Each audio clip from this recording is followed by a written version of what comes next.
নমস্কার বন্ধুরা, তোমাদের সবাইকে স্বাগত জানাই আজকের এই ক্লাসটিতে। আজকে আমরা এখানে নবম শ্রেণীর কোষে দেখি 2 এর অঙ্কগুলো করব। এখানে আমরা দেখতে পাই সূচকের অঙ্কগুলো। তো তার জন্য সূচকের যে নিয়মগুলো, সেই নিয়মগুলো খুব ভালো করে আমাদের বুঝতে হয়। তো সেই জন্যই এর আগের ক্লাসটাতে খুব সুন্দর করে আমরা সূত্রগুলো বুঝেছি, যে কোন সূত্রটা কোন অঙ্কের ক্ষেত্রে কিভাবে ব্যবহার হবে বা কেমন করে সেটাকে অঙ্করূপে আমরা দেখতে পাই, কেমন করে কাজে লাগাবো, এই সমস্ত জিনিসটাই কিন্তু এর আগের ক্লাসটাতে করানো হয়েছে। তোমাদের দেখার যদি কারো ইচ্ছা হয়, ডেসক্রিপশনে লিঙ্ক দেওয়া থাকবে, নাহলে এখানে আই বাটন আছে, সেখানেও লিঙ্কটা দেওয়া থাকবে। এরপর আমরা এখানে কোষে দেখি 2 এর যে 1 এর যে অঙ্কটা আছে সেই অঙ্কটা শুরু করব। তো অঙ্কটা দেখলে আমরা এরকম করে দেখতে পাচ্ছি। এখন এটাকে অঙ্কটা শুরু কেমন করে করব। তো ব্যাপারটা হচ্ছে এইরকম, যে আগের দিন তোমাদের খুব সুন্দর করে দেখিয়েছিলাম যে √2 বলে একটা আমি এরকম করে লিখেছিলাম। এটা যদি একটু অন্যরকম করে লিখতে হয় সূচকের আকারে, তাহলে কেমন করে আমরা লিখি। তো এটাকে আমরা লিখি 2 এর মাথাতে 1 এর 2 কিন্তু পাওয়ারে চলে আসে, আমাদের ঘাতে 1 এর 2 চলে আসে। কি জন্য? কারণ √2 এখানে একটা 2 লেখা থাকে, যে 2টা আমরা এখানে লিখি না। যেমন যদি আমাদের +1 লিখতে হয়, তাহলে +1 তো আমরা সাধারণত লিখি না, শুধুমাত্র 1 লিখে দিই। যদি মাইনাস লেখা হয় তাহলে মাইনাস চিহ্ন দিই, নাহলে +1 আমরা +1 লিখি না, শুধুমাত্র 1টাই লিখে দিই। তো সেই রকম √2 যেটা থাকে এখানে 2 লেখা থাকে, কিন্তু 2টা আমরা লিখি না, কারণ √2 যেটা তৈরি হয়েছে সেটা 2 এর জন্যই হয়েছে। সেই জন্য 2টা আমরা লিখি না। বাকি 2 ছাড়া যদি অন্য কিছু থাকে তাহলে সেগুলোকে আমরা লিখি। যেমন এখানে কি আছে, পঞ্চরুট আছে, তো এখানে 5টা লেখা আছে। যদি আমাদের এখানে এরকম করে থাকে যে 3 এরকম করে আমাদের 2 আছে, এটা এরকম করে ভেবে নিও না যে সেটা এরকম করে লিখা আছে গুণ আকারে, কিন্তু এরকম করে লেখা নেই। এটা আমাদের এটা কিউব রুট আছে। কি বলে এটাকে? ইংরেজিতে বলে কিউব রুট, ঘনমূল বলে। এরকম করে লেখা থাকে, তখন সেটাকে আমরা সূচকের আকারে যখন লিখি, এমন করে 2 আর মাথাতে পাওয়ারটা চলে আসে কত, আমাদের 1 এর 3 চলে আসে। তো সেই রকম করে এখানে কি লিখবো আমরা, এখানে দেখো 5 আছে, তার মানে তোমরা বুঝতে পেরেছো যে এটাকে কেমন করে আমাদের লিখতে হবে। তার মানে এখানে সমান দেবে আরামসে, এখানে 8 লিখবে, 8 এর মাথাতে কত করবে, 1 এর 5 করবে, তাহলে এরকম হয়ে গেল। এরপরে দেখছি যে পাওয়ারে এখানে আমাদের 5 এর 2 আছে। তো আমি কি করব, এটাকে একটু আলাদা করার জন্য এটাকে আমি দ্বিতীয় বন্ধনী দিয়ে দিচ্ছি, আর এখানে কি করব, 5 এর 2 আমরা করব। এরপর যেটা এটা এরকম আছে, এটাকে এরকমই আমরা থাকতে দিচ্ছি। ঠিক আছে, তাহলে এটাকে আমি এরকমই এখন থাকতে দিলাম। এরকম হয়ে গেল। এখানে মাইনাস কত আছে, 3 এর 2 আছে, হয়ে গেল। এরপর দেখো এখানে কি করব, 8 যেটা আছে সেটাকে লিখব। তারপর দেখো 8 এর পাওয়ারে এত আছে, তার ব্র্যাকেট আছে, তারপরে পাওয়ারে এটাও আছে। মানে আমাদের যে এই সূত্রটা আছে, সেই সূত্রটা কিন্তু এখানে কাজে লাগলো আমাদের। যে আমাদের x⁴m ছিল আর এখানে n ছিল, তখন সেটাকে আমরা কি পাওয়ারে এটাও আছে এটাও আছে, তাহলে পাওয়ারগুলো গুণ হয়ে নিয়ে আমাদের x⁴m n হবে, মানে m গুণিত n এরকম করে করতাম। তো সেই রকম এখানে পাওয়ারগুলো গুণ হয়ে যাবে, মানে এখানে হবে 1 এর 5 গুণিত 5 এর 2 এরকম হলো। আর এখানে গুণিত কত আছে আমাদের, এইটা দেওয়া আছে 16 দেওয়া আছে, এটাকে এরকমই থাকতে দাও। এখন 16 দেওয়া আছে, মাথাতে মাইনাস 1 এর 2 3 এর 2 আছে, হয়ে গেল। এরপর কি করবে, এগুলো কাটাকাটি যাবে, 5 এর সঙ্গে 5টা গেল, তাহলে এখানে পড়ে থাকলো আমাদের 8 আর মাথাতে কত, 1 এর 2 গুণিত এখানে কি আছে, 16 আছে, মাথাতে কি আছে আমাদের মাইনাস 3 এর 2 আছে। ঠিক আছে, এরপর আমি দেখছি এই যে এগুলো আছে 8 এবং 16, এগুলোকে আমরা ভেঙে নিয়ে সূচকের আকারে লিখতে পারি। কীরকম, 8 এর যদি লসাগু করো তাহলে কত, 4 দুগুণে 8 আর 2 দুগুণে 4, মানে 2 এর মাথাতে 3 আমি এটাকে লিখতে পারি। যেটা 16 আছে সেটাকে আমি কেমন করে করতে পারি, 8 দুগুণে 16, 4 দুগুণে 8, 2 দুগুণে 4 এরকম করে, মানে 2 এর মাথাতে আমি 4 করতে পারি। তো এখানে কী করবো, আমি 2 এর মাথাতে এটা কি করব, 3 করে দেবো, আর একটা ব্র্যাকেট দিয়ে মাথাতে আমাদের 1 এর 2 আছে। এরপরে গুণিত হয়ে যাবে, গুণিত হওয়ার পরে এখানে কি হবে, 2⁴, মাথাতে কত আছে, মাইনাস 3 এর 2 আছে। এরকম আগেবারের মতনই যেমন পাওয়ারগুলোর মধ্যে গুণ হয়ে গেল, সেরকম এখানে গুণ হয়ে যাবে। 2⁴ কত হবে, এখানে 3 এর 2 এটা হয়ে যাবে, গুণিত এটা কত হয়ে যাবে, মানে এখানে কত আছে, এখানে দেখো 3 এর 2 আছে, গুণিত এখানে 4 আছে, 2 1 2, এখানে 2 দুগুণে 4 মানে 6 হবে, তার এখানে 2⁻, -6 হবে, এরকম করে। এরপর দেখো এখানে ব্যাসগুলো আমাদের একই আছে, একই যেহেতু ব্যাসগুলো আছে, এই যে সূত্রটা আছে সেই সূত্রটা আমাদের কাজে লাগবে। x⁴m গুণিত X to the power N. তাহলে এটা কেমন করে লিখতাম, X to the power M plus N, এরকম করে লিখতাম। তো সেই সূত্রটা এখানে কাজে লাগবে। বেসগুলো আমাদের সমান আছে, এখানে যেমন এক্স এক্স আছে না, বেসগুলো সমান, সেই রকম এখানে বেসগুলো আমাদের 2 আছে, এখানে 2 আছে। তো এখানে একটা জিনিস হলো, এখানে এগুলো প্লাস আকারে আছে, ওই জন্য কী হবে, এদের মধ্যে প্লাসে হয়, আমাদের এম প্লাস এন হয়। যদি একটা মাইনাস হয়ে যায় তাহলে কি হবে, এটা মাইনাস হয়ে যাবে। মাইনাস হওয়া মানে কি, এটা কিন্তু নিচে আছে। এটা যদি আরেক লাইন আমরা লিখতে পারতাম তাহলে একটু একটু ভালো করে তোমাদের বোঝাতে পারতাম। এটা মানে কি, এটা নিচে আছে, মাইনাস মানে কি নিচে আছে। যেমন তোমাদের দেখিয়েছিলাম যে এক্স মাইনাস যদি কিছু থাকে সেটাকে আমরা 1/x লিখি। যদি আমাদের এক্স স্কোয়ার -2 থাকে সেটা কি লিখি, 1/ আমরা মাইনাস নিচে এক্স স্কোয়ার করে দিই। সেরকম কিন্তু এটা থাকে। তো এখানে সেটাতে আমরা ওইদিকে যাচ্ছি না, আমরা শুধুমাত্র কী করবো, যেহেতু পাওয়ারগুলো আমাদের একই আছে, একটাই পাওয়ার লিখবো। এখানে 3 করব, আর এখানে 2 করব, মাইনাস করব, এখানে 6 করে দেবো। তাহলে এখানেও আমি দেখতে পাচ্ছি যে 2 টু দি পাওয়ার মানে এখানে কত হবে, 3 2 -6, মানে এখানে চলে আসছে 2, এখানে 3, আর এখানে চলে আসছে কত, 6 দুগুণে 12। তাহলে এখানে দেখতে পাচ্ছি 9 এখানে 2 চলে আসছে। তাহলে এখানে কি হবে, আমাদের -9/2 হবে। এরকম করে আমাদের উত্তরটা হবে। বা এটাকে আমরা এরকম করেও লিখতে পারি যে এখানে 1 করব, নিচে করব 2, আর এখানে মাথাতে হবে 9/2। এরকম করে আমরা করতে পারি। এছাড়া এটাকে যদি আর একটু আমরা করে লিখে দিই, তাহলে এটাকে আমি কমন কমন করবো, এমন করে, তারপর এমন, তারপর এখানে 2 রুটো বাদ দেবো, আর মাথাতে আমাদের কি থাকবে, 9 থাকবে। এটাকে আমি এরকম করেও লিখতে পারি। তাহলে তোমাদের যেখানে ছেড়ে দেবে, এখানে হচ্ছে আসল জিনিস, একটা সূত্র, মানে এটা উত্তর আমার হতে পারে, এটাও আমাদের থাকতে পারে, বা একটু বেশি যদি করে ফেলি তাহলে এরকমও হতে পারে। তোমরা কি করবে, এখন পর্যন্ত কিন্তু করে দেবে, বা এখানেও করতে পারো। এরপরে আমরা 2 নাম্বার অঙ্কতে এসেছি। এরকম যখন তোমরা অঙ্ক দেখতে পাবে, বন্ধনী এরকম করে বেশি করে দেখতে পাবে, তখন তোমরা কি করবে, বন্ধনীর ভেতরে যে জিনিসগুলো আছে সেইগুলোকে একটু মানে করার চেষ্টা করবে, সেখান থেকে শুরু করবে। তো এখানে বন্ধনের ভিতরে 125, এখানে 16 আছে, এগুলোকে আমরা সূচক আকারে সাজাবো। কীরকম করে, 125 যেটা আছে সেটাকে আমরা লসাগু যদি করি, তাহলে কেমন করে হচ্ছে, এখানে 5 দিয়ে কত হচ্ছে, 25, 4 5 100, 5 5 100 হচ্ছে 25, এরকম। তারপরে 5 5 25, মানে এখানে 5-এর মাথাতে কত চলে আসবে, 3 চলে আসবে।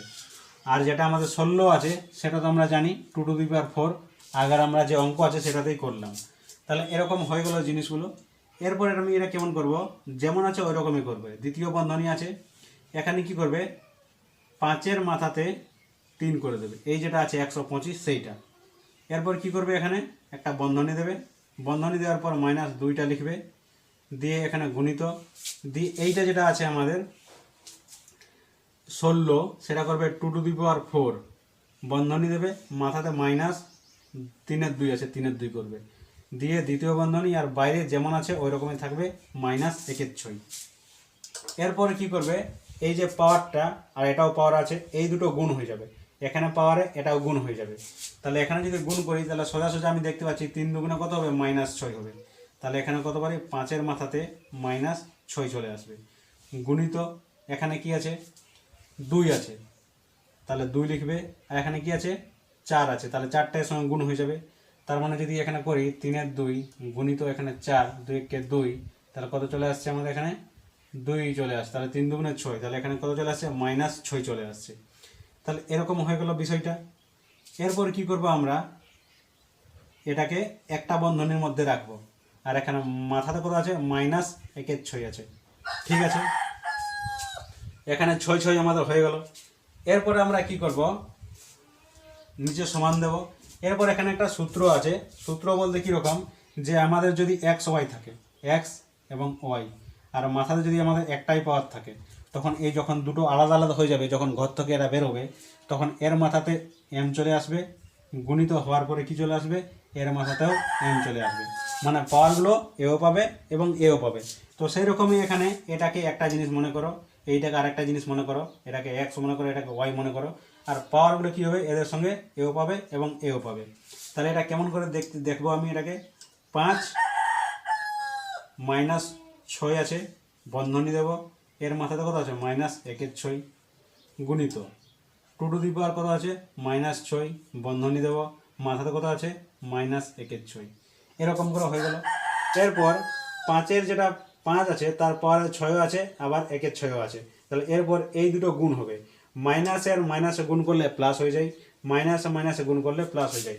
6 আর 1-এর 6, তাহলে এখানে গুণ করলে কত হবে, -6 গুণিত 1-এর 6 গুণিত 2 -6 গুণিত 1-এর 6, এরকম করে হবে।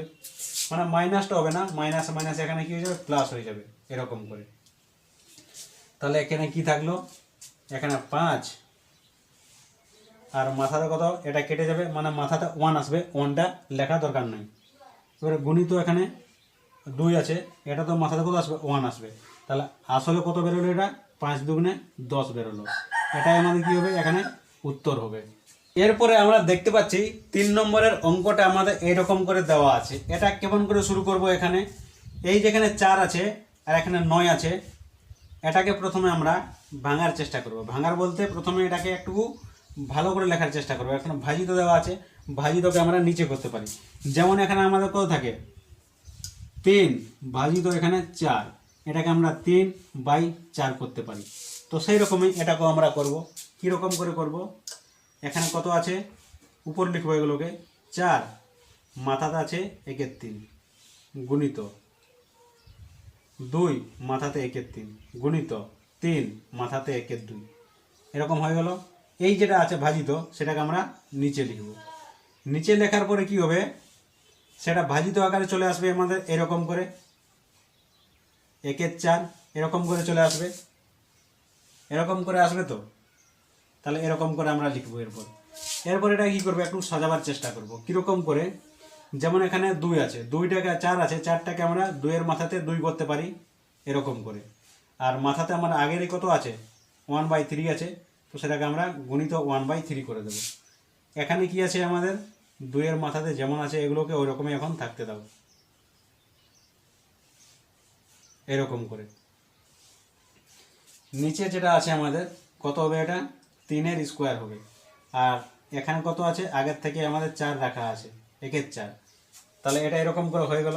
যখন আমি এটাকে লিখবো এরকম করে, তার মানে কত হবে, এটা 2 হবে, 2-এর মাথাতে কত হবে, এটা 2-এর 3 হবে, বন্ধনী যেটা আছে সেটা থাকবে। আর এখানে কি আছে, এটা 2-এর মাথাতে 1-এর 3 হয়েছে, এখানে গুণিত দিয়ে 3-এর মাথাতে 1-এর 2 আছে, এরকম হয়ে গেল। এইটা যেটা আছে সেটা 3 হবে, আর 3-এর মাথাতে কত হবে, মানে 2-এ 2-এ কাটা যাবে, দিয়ে সেটা এখানে 1-এর 2 হবে, এরকম হবে। ঠিক আছে। এরপর যেটা হবে সেটা কি হবে, এটা উপরে উঠে যাবে। উপরে বলতে এটাকে আমি এক লাইনে লিখতে পারি। কীরকম, এখানে যেটা আছে 2-এর মাথাতে হবে 2-এর 3 গুণিত, বন্ধনী দিচ্ছি এখানে, 2-এর মাথাতে 1-এর 3 গুণিত 3-এর মাথাতে 1-এর 2, এরকম করে। এরপর এটা যখন উপর উঠবে তখন সেটা কত হবে, 3 মাইনাস এখানে কত হবে, 1-এর 2 হবে, এরকম করে হবে। মানে যখন আমরা এরকম করে লিখছিলাম না, যে এক্স আছে সেটাকে কত লিখছিলাম, এক্স, আর মাইনাস মাথাতে এরকম করে লিখছিলাম। মানে নিচে যেটা থাকবে সেটা যখন উপর নিয়ে যায় তখন এখানে উপরে মাইনাস একটা হয়ে যায় মাথাতে। ঠিক আছে, এখানে কি ছিল, এরকম করে ছিল, যখন উপরে উঠে গেলো তখন পাওয়ারটা কী হলো, মাইনাস হয়ে গেলো, এখানে পাওয়ারটা মাইনাস হয়ে গেল। এরপর এখানে গুণ করে দাও, যখন এটা শুনে এখানে গুণ করবে এটা, তাহলে কত হলো, এটা যদি গুণ করে দিই আমি, তাহলে এখানে 2-এর মাথাতে আছে 2-এর 3 গুণিত 2-এর মাথাতে আছে কত, 1-এর 3 গুণিত 3-এর মাথাতে কত আছে, 1-এর 2 গুণিত 3-এর মাথাতে কত আছে, মাইনাস 1-এর 2 আছে। ঠিক আছে। এরপর কি আছে এখানে, এই জিনিসটা দেখো, এখানে 2-এর 3, এখানে বেসগুলো দেখো, এইটা আর এইটা একই আছে, আবার এইটা আর এইটা একই আছে। তখন সেটাকে আমরা কেমন করে লিখতে পারি, এখানে উপরে লিখে দিচ্ছি আমি, এটাকে কত হয়ে যাবে, 2 টু দি পাওয়ার 2-এর 3 যুক্ত 1-এর 3 গুণিত 3-এর মানে 3 1-এর 2 প্লাস তা মাইনাস হয়ে যাবে, আর এখানে 1-এর 2 হয়ে যাবে। তাহলে কত হয়ে গেল, 2 টু দি পাওয়ার, এখানে যদি লসাগু করি 3 হবে, এখানে 2 হবে, আর এখানে কত হবে, 1 হবে, আর এখানে গুণিত 3, একটা প্লাস একটা মাইনাস, তাহলে এখানে কি হবে 0 হবে। তাহলে এখানে কি হয়ে গেল আমাদের 2^3 হয়ে যাবে। আর এটা 0 আছে, আর এটা মানে কত হয় 3^0, মানে কিছু টু দি পাওয়ার যদি 0 হয় তাহলে সেটা 1 হয়ে যায়, এটা 1 হয়ে যাবে। আর নিচে কত আছে আমাদের, মানে 2/1 হবে, গুণিত 1 হলো, তার মানে কত চলে গেলো, মানটা 2। এই 2টা আমাদের এখানে অ্যান্সার হয়ে যাবে। আসলে অঙ্কটা যদি করতে চাইতাম তাহলে খুব সহজেই কিন্তু আমাদের হয়ে যেত, এখান থেকে আমরা করতে পারতাম এটা 2^2 এরকম করে। মানে বোঝাবার জন্য কিন্তু একটা লম্বা প্রসেস তোমাদের লাগে, যদি অঙ্কটা বুঝে যাও তোমরা সহজেই নিজে অঙ্কটা শর্টকাটে করতে পারবে। তাহলে আশা করছি যেটা তোমাদের বোঝাতে চাইলাম তোমরা বুঝতে পারলে। আজকের জন্য ধন্যবাদ জানাই।